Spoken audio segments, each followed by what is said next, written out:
हर हर महादेव। जय शिव शंकर।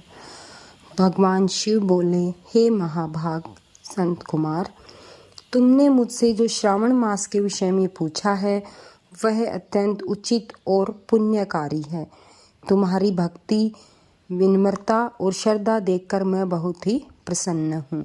तुम्हारे मन में कोई द्वेष नहीं है, इसी कारण तुम सबके प्रिय भी हो। मैंने तुम्हारे पिता ब्रह्मा जी का एक मस्तक काटा था, फिर भी तुमने मुझसे कोई बैर नहीं रखा। यह तुम्हारी महानता है, इसलिए मैं तुम्हें सावन मास का पूरा महात्म्य सुनाऊंगा। ध्यान लगाकर सुनो। हे योगियों में श्रेष्ठ, मनुष्य को चाहिए कि श्रावण मास में नियम पूर्वक व्रत करें। विशेष रूप से नक्त व्रत, दिन में उपवास और रात को भोजन करें और रोज रुद्राभिषेक करें। जो वस्तुएं मन को प्रिय हों उनका त्याग कर दे।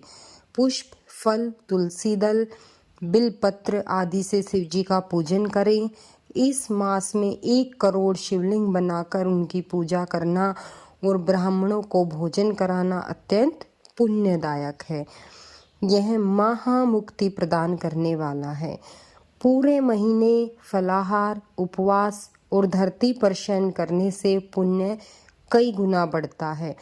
श्रावण मास में पंचामृत से अभिषेक करना विशेष फलदायी है। जो भी शुभ कर्म इस माह में होता है वह अनंत गुना फल देता है। इस माह में झूठ, हिंसा, व्यर्थ बातों से बचना चाहिए। पत्ते पर भोजन करना, शाकाहार करना और शाक का त्याग करना भी उत्तम माना गया है। भक्त को चाहिए कि इस मास में प्रतिदिन भोर में स्नान कर शिव का पूजन करें। इस महीने किया गया मंत्र जप, रुद्राक्ष जप, गायत्री जप या वेद पाठ निश्चित रूप से सिद्धि प्रदान करता है। पुरुष सूक्त का पाठ विशेष फल देता है। गृह यज्ञ, कोटि होम, लक्ष्य होम आदि यज्ञ इस मास में शीघ्र फल देते हैं। हे मुनिवर, जो सावन में एक दिन भी व्रत नहीं करता उसे नरक में कष्ट भोगना पड़ता है। सावन मास कामनाओं को पूरा करने वाला और मोक्ष देने वाला महीना है। भगवान शिव ने आगे बताया, इस मास में सप्ताह के हर दिन के अनुसार अलग अलग व्रत बताए गए हैं। रविवार को सूर्य व्रत करें, सोमवार को मंगल गौरी और मंगलवार को माँ गौरी, बुधवार व गुरुवार को सामान्य उपवास, शुक्रवार को जीवमिंतिका व्रत, शनिवार को हनुमान व नरसिंह व्रत करें।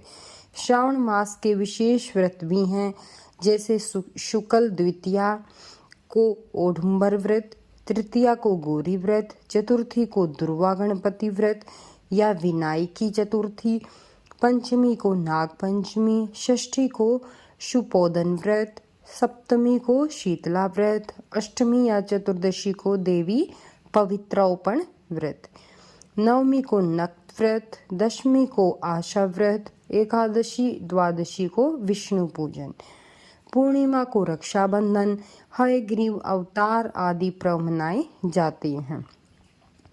कृष्ण पक्ष में संकट चतुर्थी, पंचमी को मानव कल्पादि व्रत और अष्टमी को श्री कृष्ण जन्माष्टमी का पर्व बड़े धूमधाम से मनाना चाहिए।